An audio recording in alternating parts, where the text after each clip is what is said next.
the more consistent the child becomes in doing something, the more confident they become overall. Consistency actually builds confidence. And then confidence, as it builds, leads to even greater connection. Because when you're able to do things and you're confident and you're becoming more competent in the house and you're like contributing as a member of the family and your parents are pleased that this is going well, all of that's a virtuous cycle that then actually draws the family closer together. Before we get started with today's episode, if you've been benefiting from OptumWorks' approach, I wanted to let you know that we now offer live workshops for companies, universities, and schools designed to help your team reframe stress, build focus, and grow through challenge. You can choose from our set of proven topics or request a custom session, either in person or virtual. To bring OptumWork to your organization, send us an email at team@optumwork.com or fill out an interest form on optumwork.com/organizations. Now let's get started with the episode.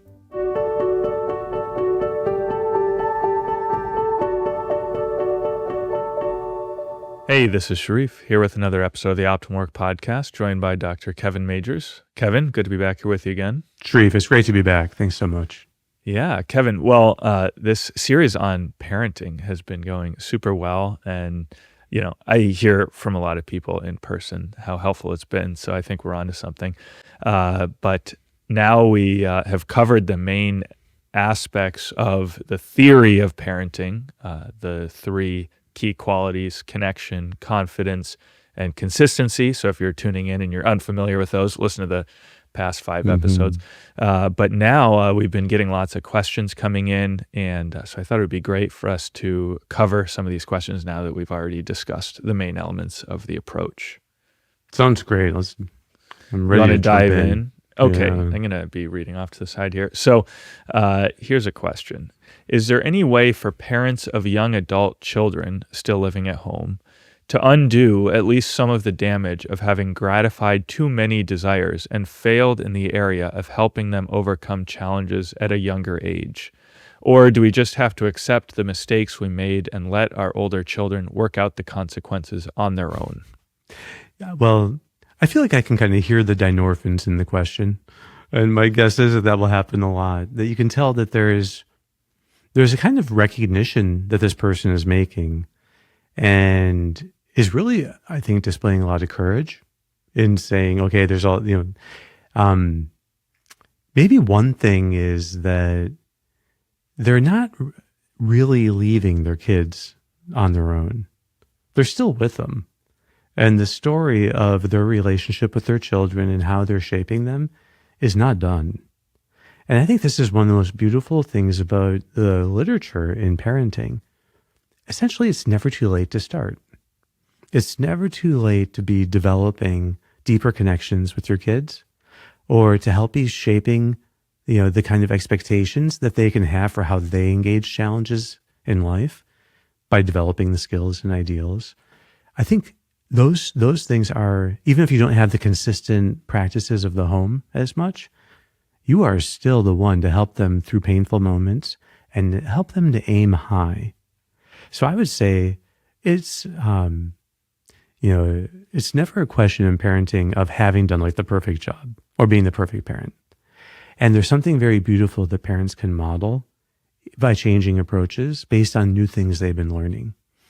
And I don't think that anyone would have to say, I'm sorry, I raised you completely the wrong way, because I'm sure there's a lot of love in it. And I think it's just a matter of modeling in a way that, hey, this is some things I'm learning. This is how I'm trying to apply, and to see if the kids can also be interested in applying these kind of new lessons. So I'd be very optimistic. As long as the bond is strong, it's never too late. And even if the bond isn't that strong right now, it's never too late to build it.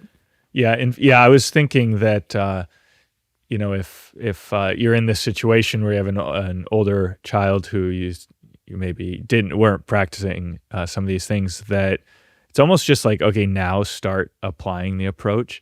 Because I was like, well, you never want to have a negative attitude thinking, okay, they're just stuck this way or they're fixed this way. There's nothing I can do or That's whatever. Right. You always want to have this confidence that, okay, now I can help them overcome the challenges that they're facing. And then to do that requires this kind of connection. So I would say still, right, it's just applying the same approach, just starting now. Yeah, that's right. And you could see that, children are, people, I think parents often have this terrible fear that they've somehow ruined their children. They lose it once, they lose their temper, and they think, oh no, now. But I think there is a process of rupture and repair that's really important. It's not exactly the point here, but just to say, even if a person was, said some things that they really wouldn't want to say, and now they really regret it, well, that still gives a chance to now repair afterwards and to admit what was wrong. So I think that if the parent can be modeling honest reflection and owning mistakes, well, that's a wonderful gift. And adult children will still learn from that. Mm-hmm. And okay, well, for your optimism, Kevin, we have another kind of related question, although I gather that this one is now focused more on the skills as a parent as opposed to looking at the effect on the child. So here it is. Where do I start to turn the ship around after setting up so many bad habits for so long? I find myself getting reactive or flippant, damaging our bonds, and I want so badly to treat them better than I do. Yeah, I think this is a very beautiful question. This is where growth begins. People can admit where they want to be changing and do a real inventory of what needs to change. And it's easy at that moment to be overwhelmed and to think there's where do I even get started? And I would tell the person, if I were, talking to them, that let's just focus on one thing you would like to do better. Instead of thinking of a golden hour, for instance, let's think of a golden moment. Let's just think of a practice that, is there some recurring pain point that happens with your children, that ideally every day comes up in some way? And it's like we were talking to one person, I remember in a public lecture that you and I were giving, a public podcast we gave once in Dallas. And there's the question about someone who felt that every day at 5 p.m., they just totally lose their patience. So, and I think that when you can detect that there are these recurring patterns, that's the perfect time to practice reframing and mindfulness and embracing the pain that will come then. And so if you can name, what is one moment that there's a stress point that happens predictably, and then think of how, when it occurs, you can welcome what is painful about it and welcome the entire triggering as the best opportunity for you to start changing, to you to start growing. And think, okay, in that moment then, how do I really go into it? Not hoping it doesn't happen, but instead welcoming it to go as difficult as it can get. A little bit of pre-framing goes a long way. So you can be thinking in advance. But this is the beauty of recurring challenges. Recurring challenges can be reframed in advance until you feel like you've really arrived at not just the ideal of I want to be more connected, which is great, but also particular skills you want to be practicing. Be very concrete about it. This is one of the things that we designed the reframer and optimal work to help people do, is you just put in that pain point in the reframer, and it will walk you through identifying what's most painful about it, what is a very practical skill that directly addresses that, and then what's the ideal that gives it life. So it's a wonderful way of working through any challenge. Yeah. And it can also be, if people have an established time in the morning of meditation or prayer, that they'd also maybe bring this topic there and try to affirm their commitment to live the ideal. Yeah, to be in advance, looking forward to the day and how it can bring out your best. I think that's really important. Also, I think there is maybe in no area of life are people so tough on themselves than when it comes to parenting.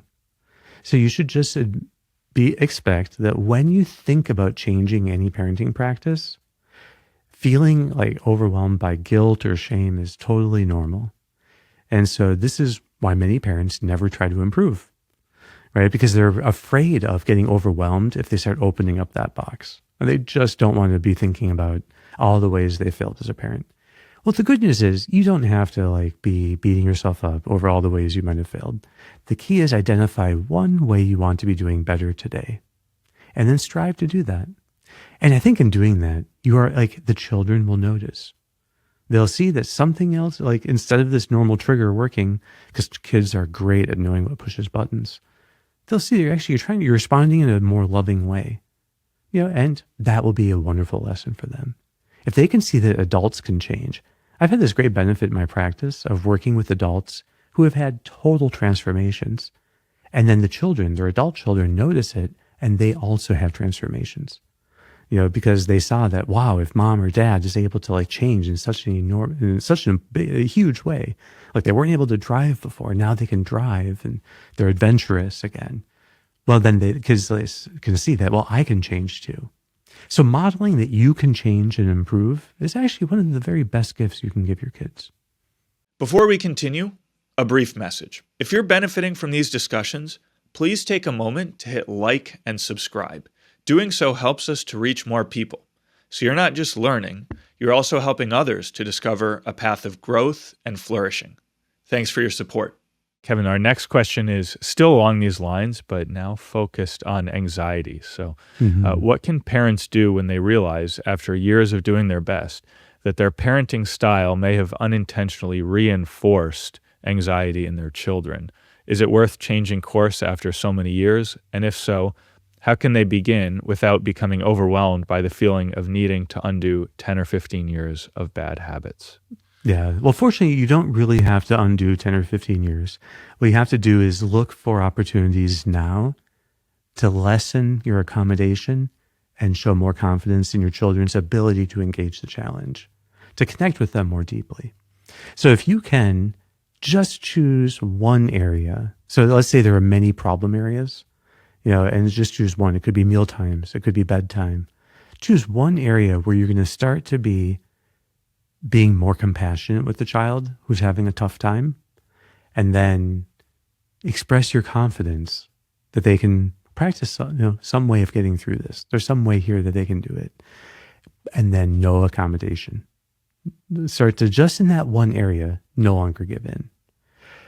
Eli Lebowitz, in his space program at Yale Medical School, has shown that no matter how long the anxiety has been going on or the bad habits of accommodation have been going on, those 3 steps, to be connecting, to be confident, and to have no accommodation, which we call consistency, those 3 steps can turn things around regardless of the length of time it's been. So I would just say, it's not, again, children are not fixed in their anxieties, and they can learn how to start growing again, but choose one area. Mm-hmm. Awesome. Well, okay. The next question is one, that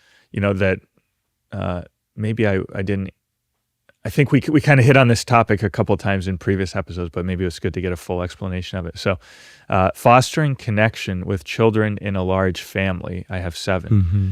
Connecting and redirecting when children are reacting strongly in anger.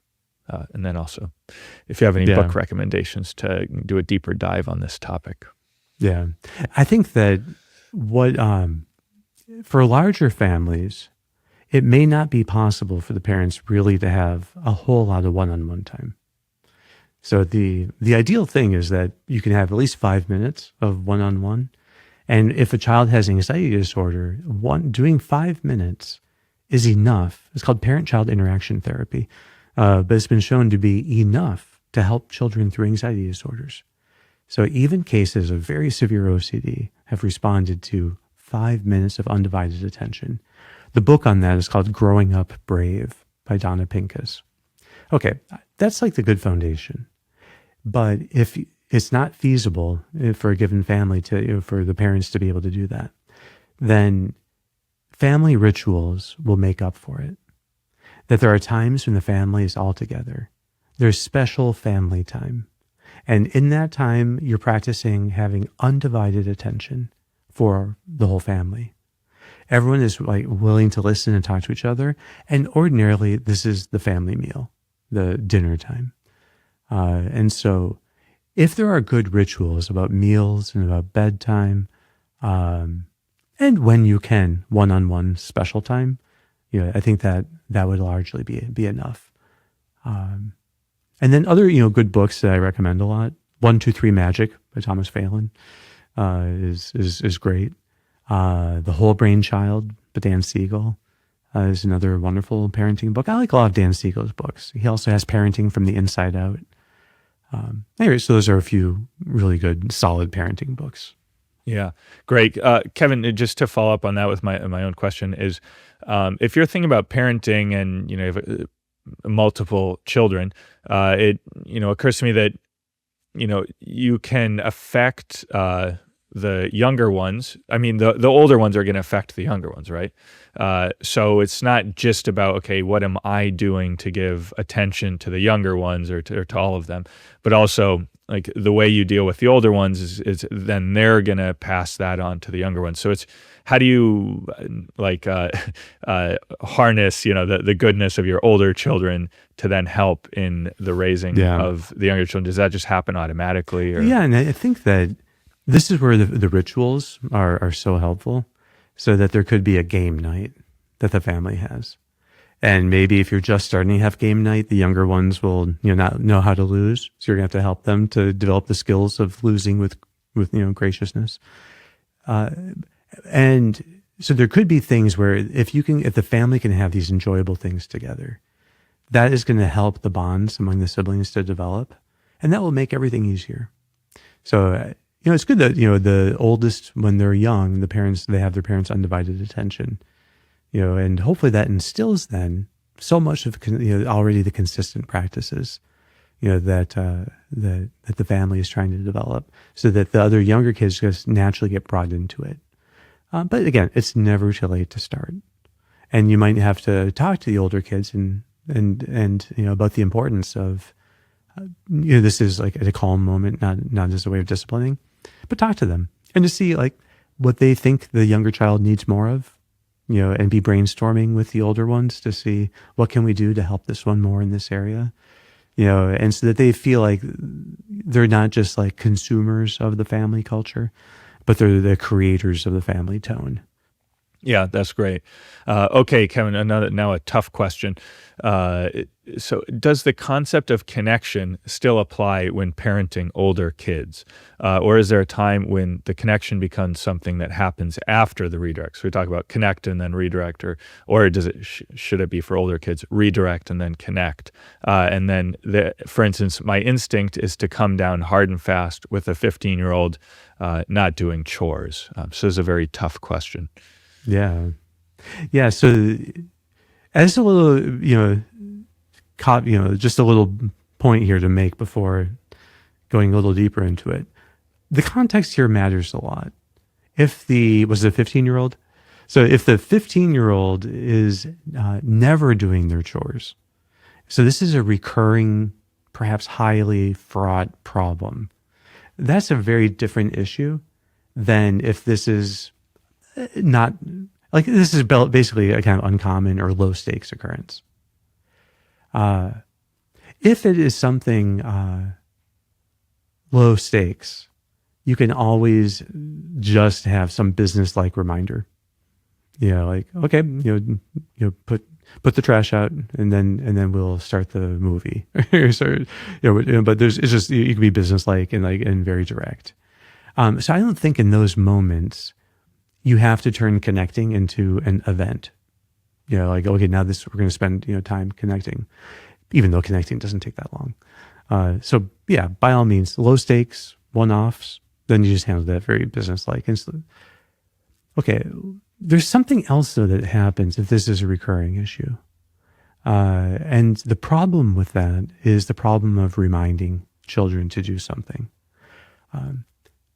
Reminding is not really helping the child to become consistent. The real goal of consistency is that the child has taken ownership of whatever it is, and they've internalized it. They now have intrinsic motivation. And so they're thinking about how to make this their own. And if they need reminders, they're coming up with reminders. So the pitfall here is that if the parent is doing the reminding and that becomes a necessary sequence in the chore being done, then really it's the parent becoming more consistent, but not the child. So we could maybe we could call that pseudo consistency. It looks like consistency, but there's a lot of upkeep in that. And it is grating on the parent. Their nerves get frayed. It's grating on the child, but it works. And so this is the problem with reminding, children of anything, is that it often works. But the child can develop adverse reliance on the reminder. And now, unless you remind, it doesn't happen. So there is a skill of remembering and acting without being reminded that is necessary for being an adult. And the younger the children can learn this, the better. Setting up, so you can brainstorm with them at some other moment, like what would be a good reminder system to do this, so that you can think through it, so that maybe there's something that they always tie it to. But chronic reminding, it doesn't really work. It leaves everyone frustrated. It frays the bond. So I know we can think more about what are and for a 15-year-old, it seems that what you need is a rhythm or a ritual to get into. That it's just a natural thing that they always do the chore right when they get home from school. And then they can have a snack and then they do their homework or something. There needs to be some regular rhythm that they build in. But if they're 15 years old, they should take enough ownership to be kind of thinking through it. The goal is for your ideals and values to be internalized. But that requires free action. That requires this intrinsic motivation from the child. Yeah. And I'm just, let me add my own follow-up and then, it seems like as a child gets older, that it shifts what you're going for. Like with a younger child, maybe they don't know the family rules. And so you're teaching them, okay, these are the family rules. But then as a child gets older, it's like when they don't do it, they're more knowingly disobeying or disregarding the family rules. So it seems like, and maybe that's a little bit why this parent would be tempted to come down hard and fast on the child. It's like, okay, because he's deliberately not doing what he knows he's supposed to be doing. So I don't know if there's you handle that differently or. Yeah. So I think, is what you're going for compliance, or is it growth in skills and ideals, and ultimately within your bond with the child? So there needs to be the sense that there are skills and ideals that you're teaching them. The skill could be using a reminder app. If they're 15 years old, maybe there's a computer or a phone, or they have something that an alarm can go off. They need to be the ones to help think of it and then to do it, so that it just becomes built in. But to think of it in terms of skills.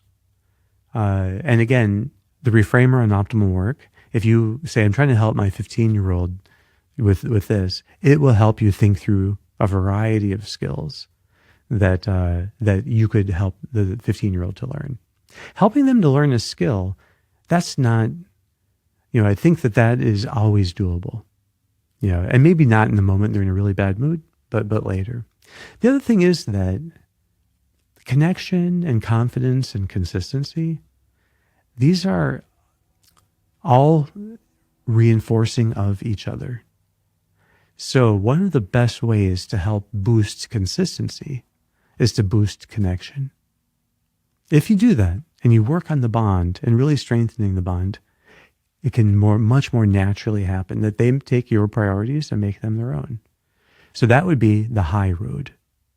The high road is that the bond is like going down into these concrete chores and they're remembering to do things. But the low road is actually building skills. I don't think the low road is yelling at them. So I don't think, so the low road is just being granular and building skills. The more consistent the child becomes in doing something, the more confident they become overall. So consistency actually builds confidence. And then confidence, as it builds, leads to even greater connection.